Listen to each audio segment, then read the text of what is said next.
Are you currently part of a church family? Yeah. I'm going to Oromocto Baptist Church, Oh, and Pastor Perry. that's right, Perry Hanley. Hey, I Perry. love it there. I'm involved in a Bible study once a week, and let's just say I'm very well looked after there. It's Okay, a place good, of love. good. And how do you keep close to Christ? Yeah. So I've adopted the attitude that, but I got my start in the army, and when you're a soldier, your weapon is your lifeline, but as a Christian, your weapon is the Word of God. So I took a case, a zippered case that's usually for a pistol, and Okay. I put a Bible in it, Oh, that's and I just cool. carry it with me everywhere I go. And I Right have a on. spare that I keep in the trunk of my car. And Hmm. so every Sunday or everywhere I go, I've got a Bible in the trunk of my car. I've got a Bible in several rooms in the house, and personally, I engage with the Word whenever I can, Hmm. and um, and not everyone's the same, but I find that I can focus more on the Lord through the Word. Other people might not be the same. It's always good to be in the Word, but what grants me focus and keeps me less distracted is by going through the words on the page. And um, my my own praises feel insufficient, but God's given us the Psalms, Hmm. and I can borrow words from someone more inspired than myself, and I pray the Psalms um, Right every on. day. Good, Yeah. good. Let's talk about family now. And are there any other members of your family who know Christ too? Yeah, so I was raised in a Christian household. So my mom and dad know Christ, and they were obviously very pleased when I returned to the family of God. And my brother is a believer too, and he's recently married another believer. So there's a few in my family who are believers. My Okay. mother-in-law is a believer too. I would say there's just as many in my family who are not believers, and we usually get along pretty well, but it has led to some friction in the past, especially Mm. especially with some people close to me. They say that I'm a different person now, and some of them liked the old me better. um, and um, Sometimes it brings to mind, a passage from the Gospels that said, I come not to bring peace, but a sword, and Yes. that the battle lines are frequently drawn down the middle of a family, you know, daughters It's against mothers-in-law, and it's an unfortunate reality of the world we're in. it's interesting because I hearken back to what you said about coming from defecting from the kingdom of darkness over to the kingdom of light.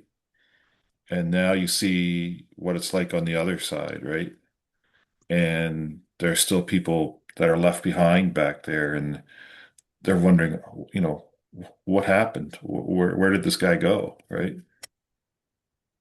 Yeah. Uh, the kingdom of darkness, when you're in it, you don't know you're in it. If you got some inkling you were in it, most people would try to leave. And the enemy tries to make it either as comfortable or as possible, or to slander the kingdom of light. Yeah. So I mean, there are some people that I know that are very resistant to the gospel, Right. because they say they have things like church hurt, or they've seen some Christians in public that behave in a way they find personally reprehensible. Hmm. I say that, some people, like, we're all called to be imitators of Christ. That's a high bar. Perfection is the highest of bars, It and is, isn't it? Yeah. just because someone plays a piece of music badly doesn't necessarily mean you blame Beethoven for some amateur attempt at playing a symphony. That's a good point. That's a well said. Um, how do you and your family stay close to Christ? Like, So my family is a spiritual battleground. So um, I do my best to stay close to Christ, and I do my best to live out my faith. And mhm, sometimes that's all I can do. Sometimes that's all I can do. I can't hit my family with the hard sell all the time. No, and had had someone consistently approached me about it when I was a non-believer, if I had known my friend was praying for me, I would have said, "Thank you, I'm flattered. Like I can tell you care about me, but right, you can spend your effort on someone else. Like please okay, stop. Just right, give it to someone who who will give you the time of the day, or give it to someone who deserves it. And so I think I have to trust the good shepherd to bring his sheep home. So the best thing I can do to keep my family close to Christ is live out my faith, pray for them daily, and trust in the Lord uh, yes, to be the good shepherd, and to bring them all home. well said. Um, what experiences have you and your family faced where you've seen God act in your lives? So when you're in the military, you face a lot of uncertainty, especially in the regular force, right? So do I know where I'll be living a year or two from now? No. Do I know what circumstances will be like next year? No. We all deal with uncertainty, but in the military, that is taken to the nth degree, because you're not actually in charge of your life. In a way, it's forcing people to live by faith. And I tell anyone who will listen, like, the Lord is my career manager. Really, at the end of the day, I I have got to a, I remember have a that. terrestrial career manager, but at the end of the day, I don't know where I'm going, and I have to place myself in God's care, and sometimes that's scary. But much Hmm. much like when the Israelites had their escape cut off at uh, at the Great Sea, and they could see the Egyptians advancing on them. God came through for them, Hmm. seemingly at the last moment. So sometimes there have been situations where it feels like, in a certain sense, you have your foot caught in the railroad tracks, and you hear a train coming. Okay, Oh and boy. yeah, yeah. Yeah. So we as believers are commanded not to fear, and Mm. so God has been very patient with me, especially, and um, God protects us and sustains us, and I think he's very patiently and very gradually. He's been teaching me to live by faith and not to trust in my own plans. I can make plans, but I find myself saying, "Lord, I have no idea what's about to happen. I have no idea what's coming next," because I'm Mm. wrong so often. Like, I make reasonable assumptions, I make inferences, but life can be just so strange that I'm still amazed by the things that happen.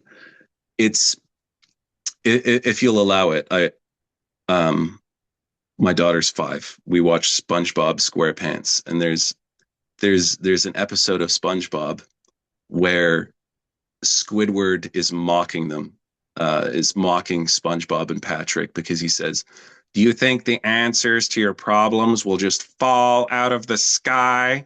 And then there's a plane flying above them and says, "Picnic Supplies Incorporated," and they say, "Ah, we're dropping out of the sky," says the pilot. "We got to drop the load." So they jettison their cargo, and it's a picnic set, and a whole picnic basket, together with a Comes tent and a down. campfire, drops in front of them. It just Oh, sort of surrounds wow. them, That's and they nice. say, "Yeah, right." That's the life of faith. That's where you feel like nothing's happening until God comes through powerfully. Okay. powerfully in a way you never expected. And I had been living the other way so long that it was new to me, and it's still new to me. I'm still processing the events of the past 3 years in my life. Um, and every God not only provides for us, but he gives spiritual comfort as well and counsel when I'm at my Yes. lowest. Um, but he does it in such a way that I don't expect it. Hmm. Um, God's not a vending machine, you know, No. or a genie in a lamp. You Or an can't. ATM or That's right. It's not transactional. The no. relationship is not transactional. It's one where God God values two things: trust and obedience. Trust and Okay. obey, like the hymn. Right So on. yeah, that the experiences of being posted and not having a place to live and running out of time before the posting and facing down the probability of IR or being essentially house poor or not having a place to live or having our family split up, all these terrible outcomes. At the Right. last minute, the clouds part and the solution is there. That's like Thank the you, parting of Lord. the Red Sea. Precisely. Precisely. Yeah. Right on. Let's talk about work. And were there, are there any tensions or challenges in being a Christian in the military? Yeah, I would say there's a couple.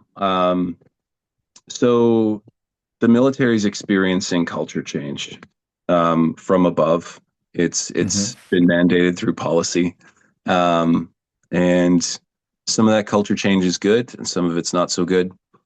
In the old army, as they would say, drinking culture was very strong. There was a lot Hmm. of pressure to drink and to act and behave in a certain way. Um, down to the language that's employed at a field unit or a maintenance unit or a headquarters. The name of Christ is abused day in and day out in every workplace I have ever been at, and it Okay. is a little jarring. And I try not to make a big deal out of it, but I do flinch every single time. And Okay. um, even aside from the drinking culture going away, the other half of the policy change is the political authorities. The have basically imposed worldly values on the government. So there is pressure from official sources to do things that will compromise your faith. So that could be um, acknowledging or celebrating things that we know not to be true.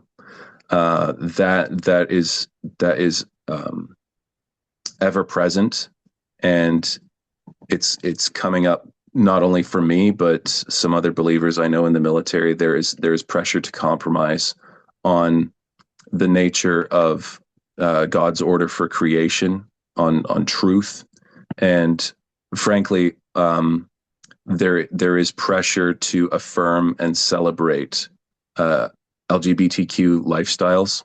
Now, Hmm. that being said, all human beings are made in the image of God and worthy of respect and love, and we are to act in the best interest of every human being on the earth. They are our neighbors, and again, Lewis puts into plain language so eloquently what I struggled with for a long time to formulate. He says words to the effect: every human being is one of our fellow immortals, and our actions here on earth have a bearing on their eternal destiny.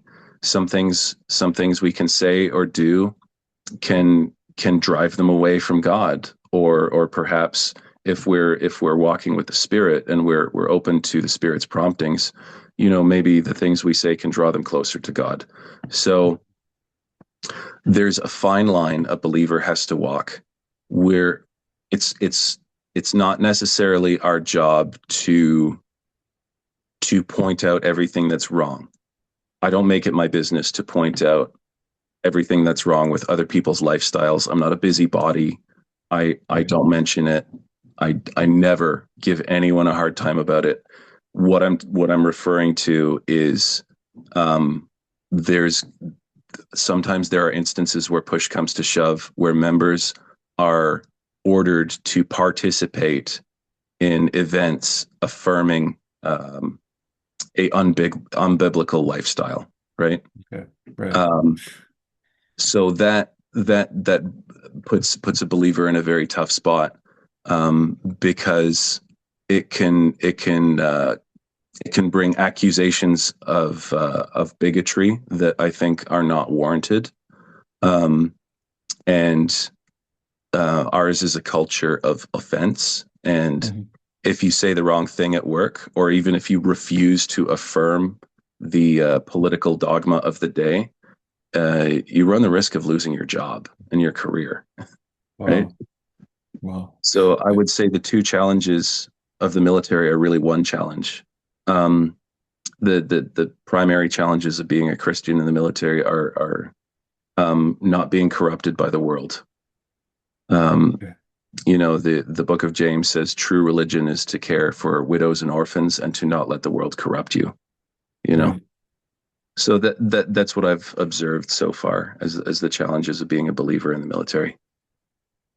Have you ever had anybody come up to you who was not a Christian and ask you about um, God or Jesus or what you believe in? Um, yes, and that's usually happened because I keep a Bible on my desk. I keep Bibles everywhere. I keep one in the trunk of my car, and at my desk at work, I have a Bible. And occasionally, people do pass comment on it, and it's usually it's the gateway to some wonderful conversations about the most important topic in the world, right? It's Interesting. only it's only of eternal import, right? So it opens doors in conversations where people will say, "Oh, I was raised Catholic," or um, "I don't understand what it's all about." And I think when a believer in or out of the military is faced with that situation, my advice is to listen twice as much as you speak. Okay. It's to listen to that person and to comprehend what they're saying, but not only what they're saying, but what their meaning is. Like some people who raise objections to Christianity and the Bible, their objections are not coming from a place of genuine skepticism. Their objections are coming from a place of pain. Okay. And uh, before I was a Christian, I did not, I wasn't on the hook to care about people's feelings nearly so much. you know, it's um, feelings do matter, and people are often led by their feelings. Right. And so it's important to understand the words people are saying to you, but also to see the meaning behind it. What's this person really asking? What do they really want? And it's once again an exercise in love, in acting in that person's best interest and hearing them out. So to anyone who is in the armed forces and someone strikes up a conversation like that, just be prepared to give an answer for the hope you have in Jesus, but also be just as prepared to listen and to confirm your understanding. You can paraphrase and reiterate it back to them and see if Nice. you actually understood what they were trying to say. Okay. And if you don't know something, just cop to that. Just say, I actually don't know. You don't Can have you to tell me have a little all more the about that? answers. Yeah. Can you tell me a little more about that? Yeah. Um, how did being a Christian in the CAF help with your work life? Or does it help with your work life? So being a Christian in the CAF um, is complicated. So first, the the CAF is the profession of arms. Um, Most occupations in the cath have some sort of lethal nexus to them potentially, Right. and so wars from a Christian perspective are even more devastating in a spiritual sense. They're pretty awful. The business of killing is not a clean one, and it definitely changed my attitude towards military conflict more generally. I see it as an even greater tragedy now, and that it actually increased my potential for moral injury. You know, Okay. the other factors at play are Christians. Christians are obligated to be good employees, no matter where you are. Work heartily for men as for the Lord. That's Colossians. By the same token, Right. Christians are called upon to be good bosses, also Colossians. So when you're a believer in the calf, Jesus wants you to give it your all and to be loyal to your master and to support your chain of command. And for those in the chain of command that are beneath you, it's your obligation to love them and to look after them in every sense of it. Physically, you're supposed to enable and facilitate their well-being and the completion of the mission, but also I believe that the people around us, we have to look after them spiritually. Uh, in my opinion, that's not strictly the purview of a chaplain. Okay. We're a priesthood of believers, um, and yeah, so it's excellent motivation. Okay. So anytime I find myself saying, "Oh, I'm not too motivated today," you can remind It yourself that you're happens. working for Jesus, you know, and It happens. Yeah. to to be a soldier who is a Christian or a Christian who is a soldier. Hmm. It's got extra challenges with it, but it is, to an extent, it is a good fit.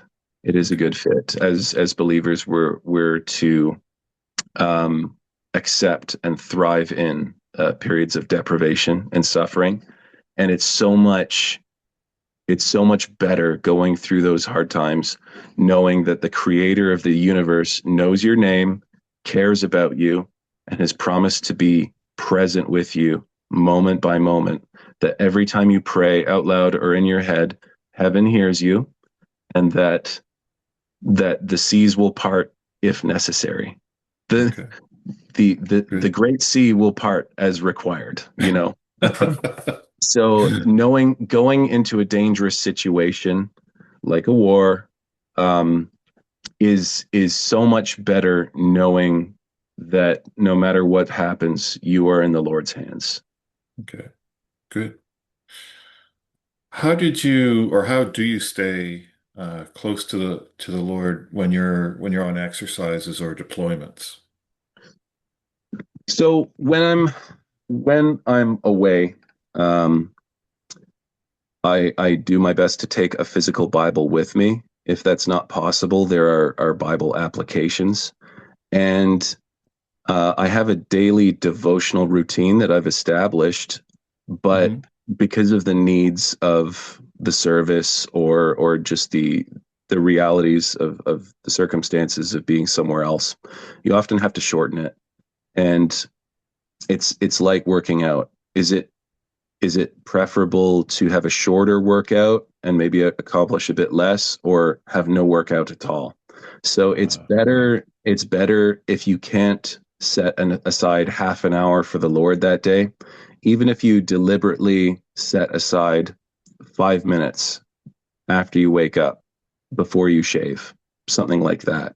Right. That um, is to be flexible, to modify your routine, but to maintain some sort of routine while you're away, and keep yourself grounded as possible through prayer and the Word.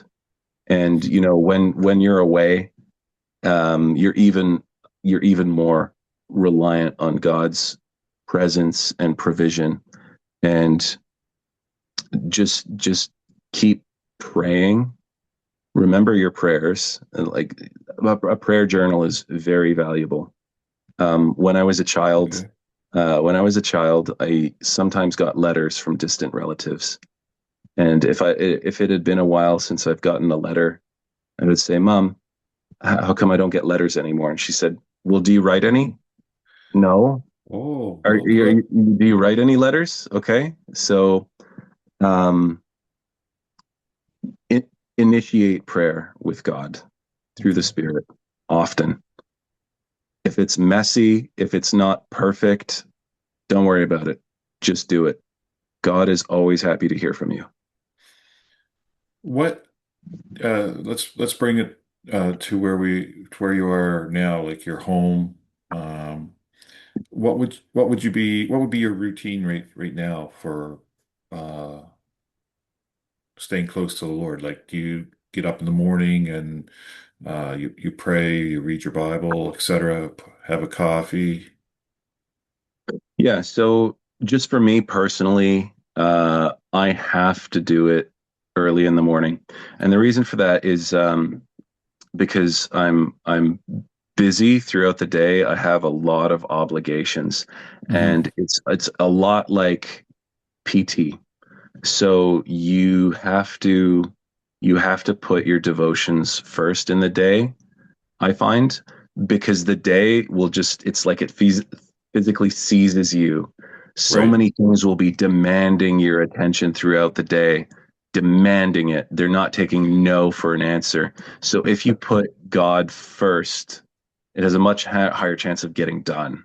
And it Okay. will orient you and situate you the right way to go Okay. into what's probably a very difficult day. Like Cool. a lot of days are difficult, right? You might as Yeah. well start them off right. And that's with prayer. It doesn't have to be exactly the same all the time. That's the other thing is I get up early to read and pray alone, but it doesn't always look exactly the same. I found that when I overcommitted to a routine, and I was just trying to keep it up as long as I could, it tended to become mechanical. It became very rote, and Mm. it lost the it lost a sense of intimacy and connection after a while. It As soon as it starts to feel routine and like a chore, you should probably change something small about it. So if I've been praying the Psalms every day, like I might switch to a different section of the Bible. Or Okay. if you can try doing things in a different order, just do something. Just like working out, you tend to kind of plateau if you keep things the same, and if you're not careful it can just turn into plain empty ritual, and that's not Hmm. something I want.